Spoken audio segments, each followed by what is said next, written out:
నమస్తే అండి అందరికీ శుభోదయం. Welcome our channel NB agriculture vlogs. ఈ రోజు ముచ్చట ఏంది అంటే ఈరోజు మన క్యారెట్ చేనులో చెత్త తీయడానికి అయితే వెళ్తున్నాము. ఈరోజు మా వాళ్ళు 6:30కి ఆ మధ్య అయితే చేను దగ్గరికి అయితే వెళ్ళిండ్రు అన్నమాట, శనగ చెట్లు పెరగదాము అని చెప్పేసి. కాకపోతే ఈరోజు నిన్న నైట్ కరెంటు షిఫ్ట్ అయితే మారింది. 12కి వచ్చి 4కి అయితే వెళ్ళిపోయిద్ది.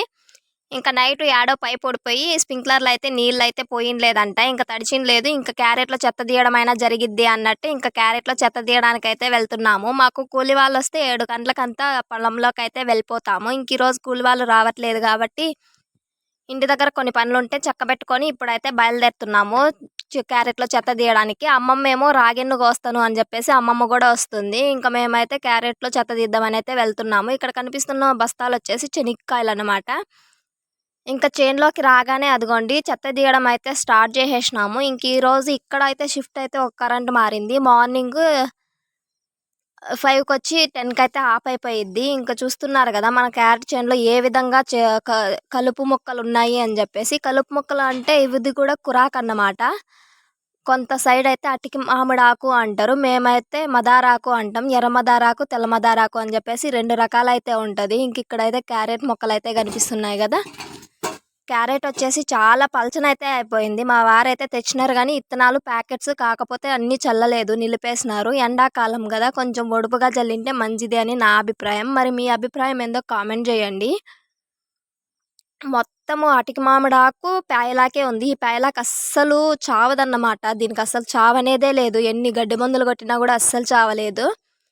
ఇంక ఇప్పటికే ఎంతమంది 30 మంది దాకా అయితే కూలి వాళ్ళు అయినారు. అస్సలు ఇప్పటికీ ఇంకా ఒక 10 మంది అయ్యే అంత గడ్డి అయితే ఉంది. ఇంకా మధ్యాహ్నం అయితే అయ్యింది, భోజనం అయితే చేస్తున్నాము. మాది వచ్చేసి రాగి సంగటి, టమాటా గొజ్జు, చేపల కూర. అమ్మ అయితే చేపల కూరలో అయితే తింటుంది, మేమేమో టమాటా గొజ్జు అయితే తింటున్నాము. ఎందుకు అంటే ఈరోజు మండే కాబట్టి మేమైతే చేపల కూర అయితే తినమన్నట్టు.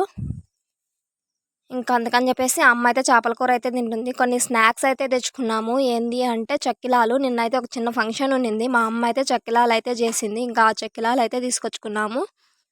అలానే చిక్కీలు, శనగబ్యాళ్ళు కూడా అయితే పట్టుకొని వచ్చిండనమాట. మా ఆయన కొంచెం హెల్త్ ఇష్యూ ఉంది అని చెప్పేసి ఇంకా చిక్కీలు అయితే తిందామన్నట్టు చిక్కీలు కూడా అయితే తెచ్చుకున్నాము. ఇంకా నేనైతే తినలేదు అనుకున్నాను కానీ ఇంకా మా ఆయన అస్సలు ఊరుకోలేదు. కొంచెంగా అయినా తిను అన్నాడు.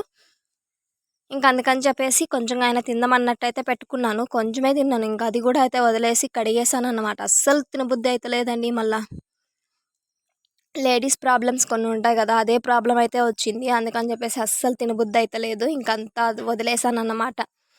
ఇంకా కొద్దిసేపు అలా రెస్ట్ తీసుకున్నాము. ఎండ మాత్రం బీభత్సంగా ఉంది, మామూలుగా లేదు ఎండ మాత్రం. మధ్యాహ్నం భోజనం టైంలో మాత్రమే కొద్దిసేపు అలా చెట్టు కింద అయితే కూర్చున్నాము. ఇంకైతే అలానే పెరుగుతానే ఉన్నాం. అస్సలు అయిపోవట్లేదండి బాబు ఎంత పెరిగినా కూడా. ఒక్కసారి వెనకలైతే చూసేయండి, కుప్పలు కుప్పలు వాదులు ఎట్లా పడినాయో గడ్డి, అంతా గడ్డే ఉంది. అస్సలు అయిపోతనే లేదండి బాబోయ్. ఇంకైతే పొద్దు కూడా గుంకిపోయింది, సాయంత్రం అయితే అయిపోయి వచ్చిందండి. సాష్టాంగా అయితే కూర్చునేసిన మార్నింగ్ నుంచి ఈవినింగ్ దాకా చేస్తూనే ఉన్నాం కదా, అస్సలు చేతనైతే లేదు. ఇంకా మా వారైతే చూస్తున్నారా గిన్నె వేసుకొని మరీ అయితే పెరుకుతుండు. మా ఆయన ఎప్పుడు ఇలా గడ్డి ఎత్తేసుకుంటా ఉన్నాడు, ఇలా పెరకడం అంటూ ఈ వరకు లేదు అస్సలు. ఇంక ఈరోజే కొత్తగా అయితే పెరుకుతున్నాడు అనమాట. అందుకని చెప్పేసి నడుముల్లో అయితే నొప్పి వచ్చేస్తుంది అంటే ఇంక అందుకని చెప్పేసి ఆ విధంగా అయితే పెరుకుతున్నాడు. అయిపోయి వచ్చింది, ఇంకా కొంచెం ముక్కుంది అని చెప్పేసి ముగ్గురం అయితే ఒకటే చోట అయితే కూర్చొని అయితే పెరికేసినాము. ఇంకా పెరకడం అయిపోగానే అయితే మా ఆయన అయితే వెళ్ళిపోతాడు. ఎందుకంటే అమ్మమ్మ రాగిని వేయడానికి అయితే వెళ్ళింది కదా, అది పట్టుకొని వచ్చి ఇంటి దగ్గర అయితే పెట్టాల్సి ఉంటుంది. ఇంకా ఇదైతే అయిపోయిన తర్వాత మా ఆయన అయితే వెళ్ళిపోయిండు, నేను అమ్మ అయితే బయలుదేరిపోయినాము. నచ్చితే ఒక చిన్న లైక్ చేసి సబ్స్క్రైబ్ చేయడం అస్సలు మర్చిపోవద్దే. ఇంకొక మంచి మంచి ముచ్చటతోనైతే మీ ముందుకు వస్తా. ఇంతకుముందు కూలి వాళ్ళకి ఎంత ఖర్చు వచ్చింది అనేది అయితే నెక్స్ట్ వీడియోలో అయితే చెప్తాను. Bye bye.